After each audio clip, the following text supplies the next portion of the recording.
Gen Zs might not be able to retire, and that's scary. One of the biggest hurdles that most people are facing, namely Gen Zs, is housing. The cost of home ownership in the UK has significantly skyrocketed. In 1990, the average property price in the UK was around £59,000. If we fast forward to 2023-2024, average property price is around £300,000. Ouch. So according to a study by the Resolution Foundation, only 38% of people born in the late 1980s will own their own home by the age of 30. It's not necessarily about the numbers, it's more about what that actually means for their futures. If housing is becoming unaffordable, what does that mean for a young person's financial security, but more importantly, their financial future? What about their ability to build wealth? What about their ability to create generational wealth? What about just the cost of simple accommodation? What about retirement? The reality is we're just about scratching the surface on how dangerous, how unfair, how difficult life is going to be for Gen Zs. So why are boomers in a better position than Gen Zs when it comes down to retirement? The simple answer is housing. Many boomers bought their properties when prices were relatively low, but more importantly, many of them have paid off their mortgages. In retirement, if you have no mortgage, you have no immediate cost, you have no major costs, then you have nothing to worry about. Boomers' monthly expenses are significantly reduced. According to the ONS, the Office of National Statistics, around 70% of boomers own their properties outright. So to put that into perspective, the average UK pension is around £10,000. For a boomer with no mortgage or no rent, £10,000 is often enough to cover basic living expenses, especially if you've got savings or if you have a private pension to supplement it. Now, if we compare that to Gen Zs, who might be paying rent for the rest of their lives and facing housing costs, which according to recent statistics, people are paying up to 50% of their income on accommodation. This is why we have to be scared. Now, this isn't to bash boomers, they happen to be born at the right time. And this isn't for a Gen Z to give up and say, well, I'm not a boomer, life is difficult, they had it better. It's not a comparison match. The reality is this, that was their time, this is our time, and things are extremely scary. So later on in this video, I'm going to address what you can possibly do to try and equal the playing field, but more importantly, put you in a better position and a more secure position to protect your financial future. Boomers can survive on moderate pensions because they have no major outgoings. The largest cost to the vast majority of people in the UK is accommodation costs. Now, if you're a boomer and you've paid off your mortgage, then a small income is usually sufficient to see you through. But my question is, what happens to a generation that can't afford to buy because house prices are astronomically high, because banks have crazy affordability criteria, because salaries have not increased? But what happens when an entire generation gets into retirement and still has to pay rent? What happens when the safety net that's supposed to be provided by home ownership isn't there?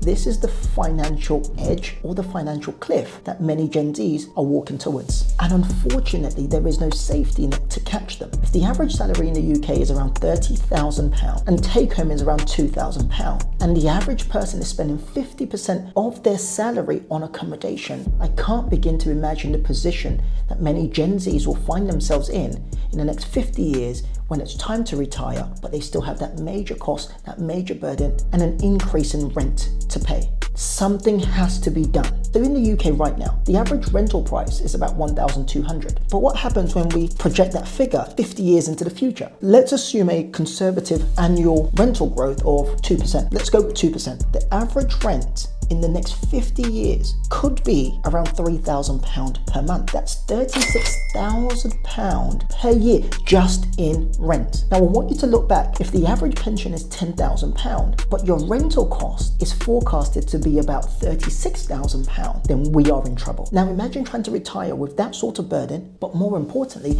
imagine trying to retire when you're still paying that sort of money for housing. The truth is, it's not just difficult, it's impossible. Where on earth is a Gen Z supposed to find £36,000 per year in retirement to support just accommodation? We haven't spoken about the one holiday you might want to go on. We haven't spoken about provision for grandchildren. We haven't spoken about food. We haven't spoken about council tax. We haven't spoken about other bills. We're merely talking about, can Gen Z survive in retirement just with the cost of rental and housing? And the answer is no. With no assets in the form of savings, with no assets in the form of property, with no protection in the form of a paid off mortgage-free house, Gen Zs could be forced to work significantly longer than any generation has ever had to do. And some of them may never be able to retire at all.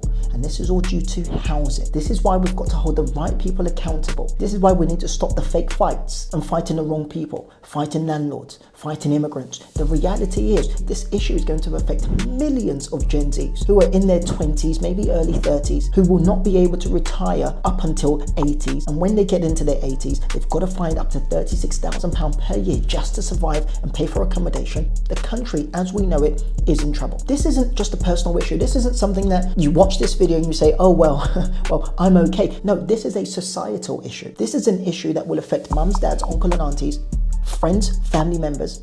It affects our immediate society. Think about this. An entire generation that's unable to retire is going to put a major strain on the economy, and the money that's earmarked for something else will go towards supporting those people. That's if the government have that money at that point. It's going to affect the economy. It will affect social services. It's going to affect the younger generation who are going to have to step up in order to provide or take in friends and families to live with them. This will create a very unbalanced society. If Gen Zs are stuck paying rent into their 70s and 80s and maybe 90s, the implications will be devastating. But also so sad that many people have never considered that they may never be able to retire due to the cost of housing. This almost reads or resembles a dystopian movie where 70s, 80s and 90-year-olds all live in a cage or a commune somewhere because they cannot afford to pay for accommodation. And young kids are having to throw food and meat and blankets and duvet covers over a fence. Oh, it's scary.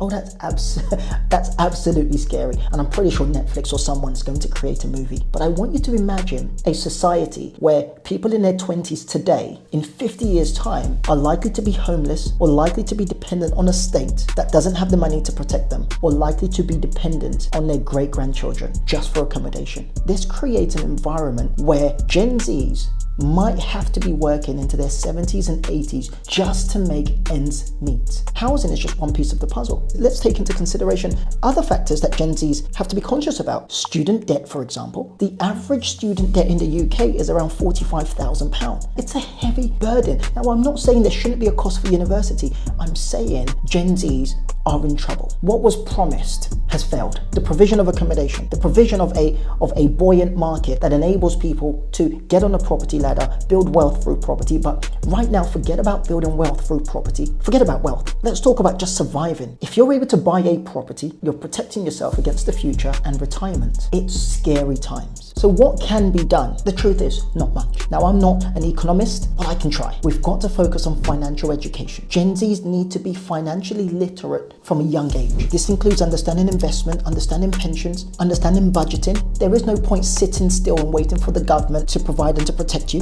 when the reality is they cannot. So you're going to have to do it for yourself. Start understanding money and start doing better with money. Develop a better financial discipline and a better financial plan for the future. Then we've got to start holding the government accountable. We've got to look at where we can change policy. The government, the UK government, need to address the current housing crisis we have in the UK. Before some of you flip off the lid and say, yes, it's due to immigration, the reality is the UK has a bottomless pit of housing issues. We need to build more affordable homes. We need to remove the red tape and bureaucracy associated with building properties. We need to allocate funds accordingly. We need stronger regulations in the market. We need incentives for people to build. Number 3, we have to hold workplaces and employers more accountable. And this accountability will start by us holding our government accountable so that they can hold our workplace and employers accountable. Employers need to offer better retirement plans. There is no point of me dedicating 40, 50, 60 years of my life working for an organization that generates billions of pounds and only 1 or 2 people in the organization is able to retire. Number 4, Gen Zs have to genuinely take the baton into their own hands and figure out a way to create wealth to protect their future. And this could be starting a business. It could be starting a side hustle. It could be investing. It could be maximizing your ISA. It could be saving every single possible penny that you have. I understand the contention of you've got to live a good life today versus the future. But when the future is so bleak, some sacrifices are going to be needed. Number 5, we might have to genuinely rethink what retirement looks like. We've been sold a dream. We see many people who have sailed into the life of retirement, going on cruises, enjoying a great life. But the reality is the vast majority of those own a property, have paid off their mortgages, and they don't need to find £3,000 per month just to pay for accommodation costs. Yes, we're in bad times. Hey guys, if you get some value from this video, make sure you like, comment and subscribe. I'd love to hear your opinions in the comment section below.